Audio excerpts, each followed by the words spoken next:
বলেন ভাঙতে গেছে। আমরা কি অন্য ধর্মের লোকদেরকে ভাঙচুর করতে বলি?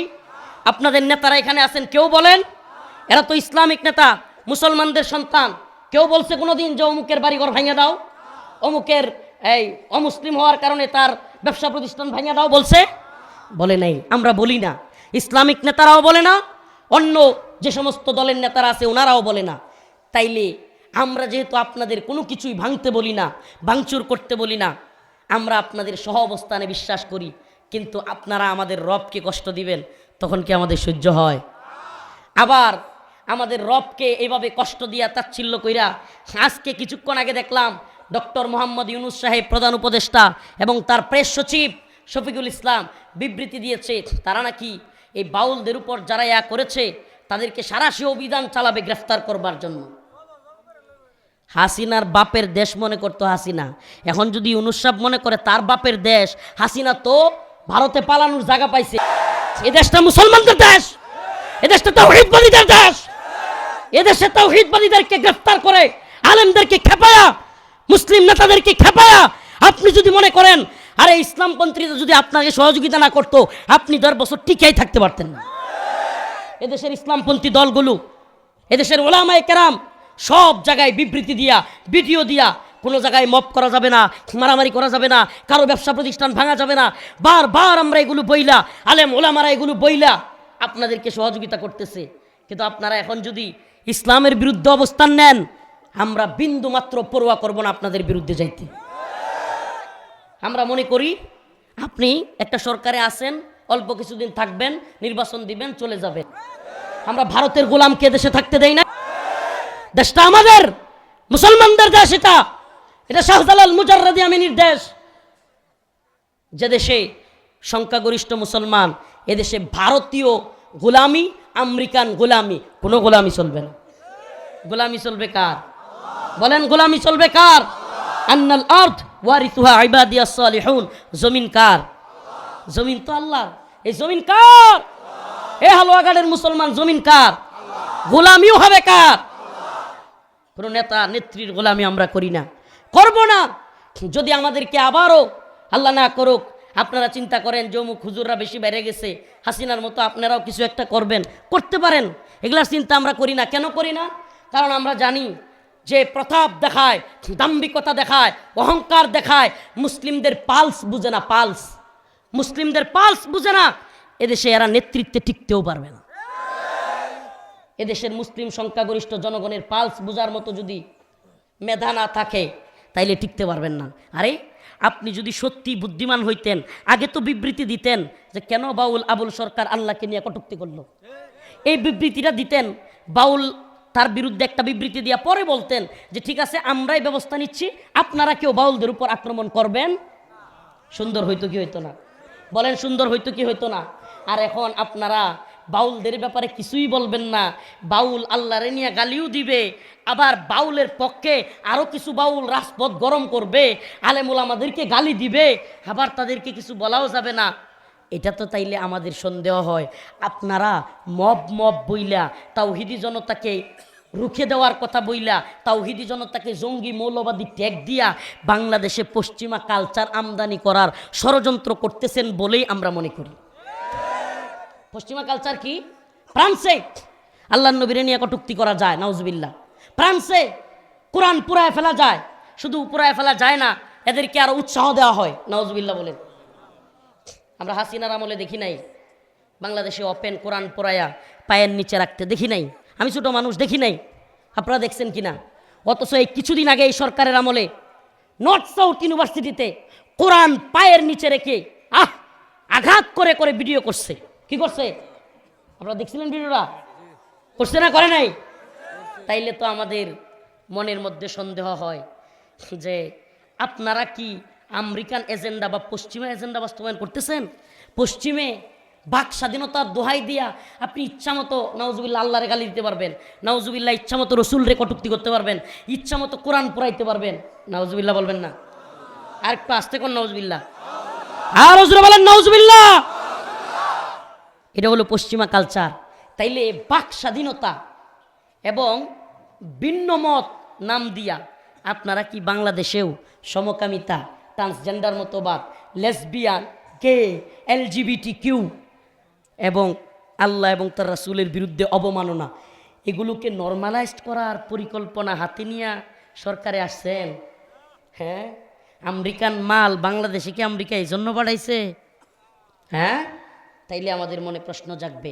আমরাও এই জাতির কোটি কোটি জনতার অন্তরে এই প্রশ্ন ঢুকাইয়া দিব, ও মুসলমান, একজন ভারতের গোলামি করবার লাগি 16 বছর চেষ্টা করছে, বাংলাদেশকে ভারতের গোলাম বানাইছে, আর একজন আমেরিকার গোলাম বানানোর চেষ্টা করতেছে। এই কথা জনগণের অন্তরে আমরা ঢুকাইয়া দিব, দেখবেন তখন পরিণতি কি হয়। আমরা এই জনগণের পালস বুঝে কথা বলি, আমরা এই জাতির পালস বুঝে বক্তব্য দেই।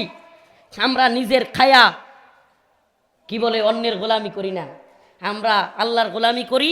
এই জনতাকে সুস্পষ্ট মেসেজ দেই, ও প্রিয় ভাইরা আমার, সজাগ থাকবেন, সজাগ থাকবেন। আপনাদেরকে বলে যাই, একটা ষড়যন্ত্র চলছে। এই 2-3 মাসে নির্বাচনের আগে রাজনৈতিক দলগুলো চুপ থাকতে হয়, ঝামেলা এড়াইয়া চলবে, নির্বাচনটা যেন ভালো ভালো হয়। এই সুযোগ নিয়া এই NGO সরকার বাংলাদেশে ইসলাম বিরোধী শক্তিকে সহযোগিতা কইরা এই দেশে ইসলাম বিরোধী শক্তিকে উপরে ওঠার জন্য একটা পায়তারা করতেছে। এটা আপনাদের কাছে মেসেজটা দিয়ে গেলাম। আরেকটা মেসেজ দিয়ে যায়, শুধু বাউল না, সমকামিতা, ট্রান্সজেন্ডার, নাউজুবিল্লাহ, পুরুষে পুরুষে, আই হাই, নারীতে নারীতে, এই ধরনের কাজগুলোকে বাংলাদেশে নরমালাইজ করার জন্য ভিন্ন মত নাম দিয়া এগুলো করবার এক নীল নকশা আমাদের দেশে চেষ্টা করা হচ্ছে। এই চেষ্টার সাথে অনেকেই জড়িত। আমরা তাদেরকে মনে করি যারা বাউলদের পক্ষে অবস্থান নিয়েছেন।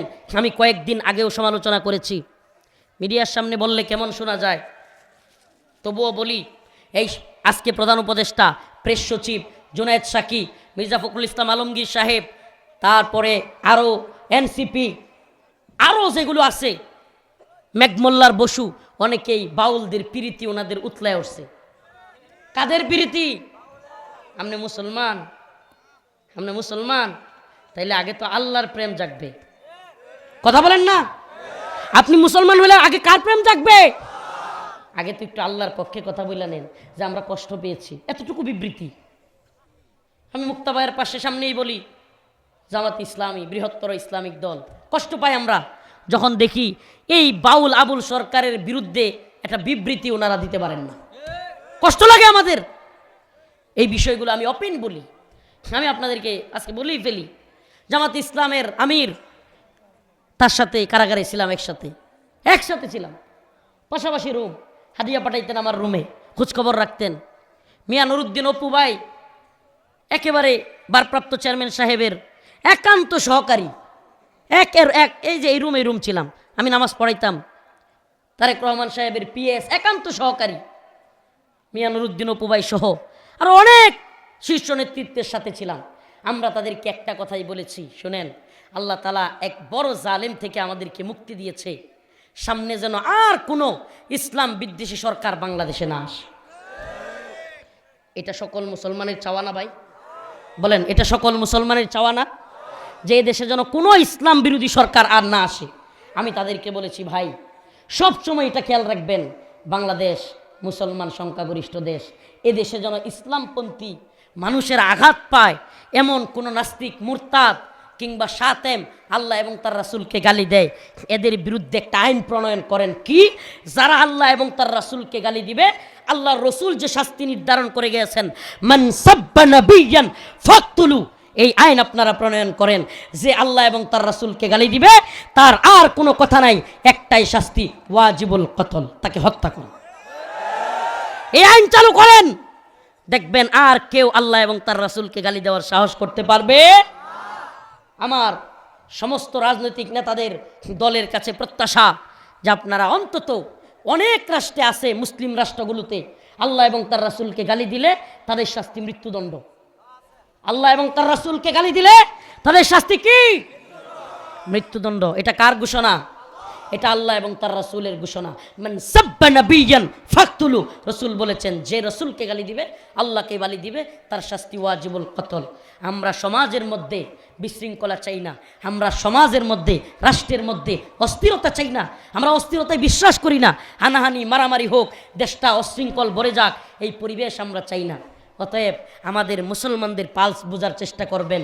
এই সমস্ত আল্লাহদ্রোহী খুদাদ্রোহী বক্তব্য যারা দিবে তাদেরকে প্রতিহত করবেন।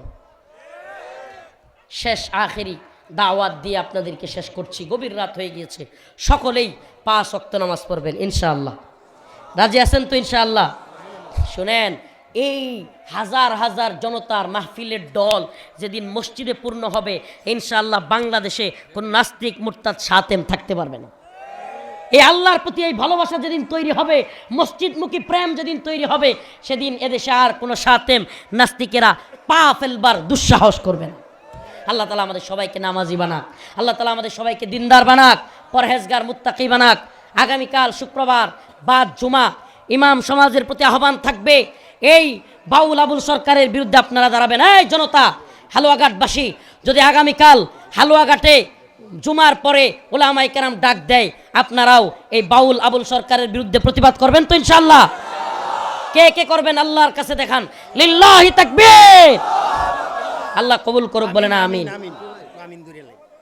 আলহামদুলিল্লাহি রাব্বিল আলামিন আর রহমানির রহিম মালিক ইয়াকা না'বুদু ওয়া ইয়াকা নাস্তাঈন। হে আল্লাহ পাক পরওয়ারদিগার আলম, আমাদের জীবনের জিন্দেগানের সমস্ত গুনাহ খাতা মাফ করিয়া দেন। আর রব্বুল আলামিন, আল্লাহ আল্লাহ আপনার শান মানে আঘাত করতেছে আল্লাহ। আল্লাহ আপনাকে নিয়ে তুচ্ছ তাচ্ছিল্য করে বক্তব্য দিচ্ছে আল্লাহ। আল্লাহ এদের কপালে হেদায়েত থাকলে হেদায়েত দেন, না হয় ধ্বংস করে দেন আল্লাহ। আল্লাহ এই সমস্ত জালেমদের বিরুদ্ধে আমাদের মুসলমানদেরকে ঐক্যবদ্ধ